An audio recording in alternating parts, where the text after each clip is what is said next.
को नानी हो? बेबी बेबी हो? कसको बेबी हो? या अनि यसको खुट्टा खोइ त? खुट्टा खोइ बेबीको खुट्टा खोइ? देखाउ त? त्यो खुट्टा बेबीको अनि घाँटी खोइ त? हाँ घाँटी हाँ अनि खोइ बेबीको कान छ यहाँ त कान बनाऊ कान कहाँ हुन्छ बेबीको कान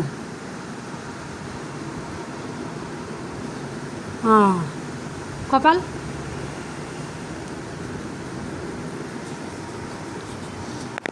अनि खोइ हात हात पनि बनाऊ न राम्रो राम्रो खालको हात ब्युटिफुल हात बनाऊ यो हात हो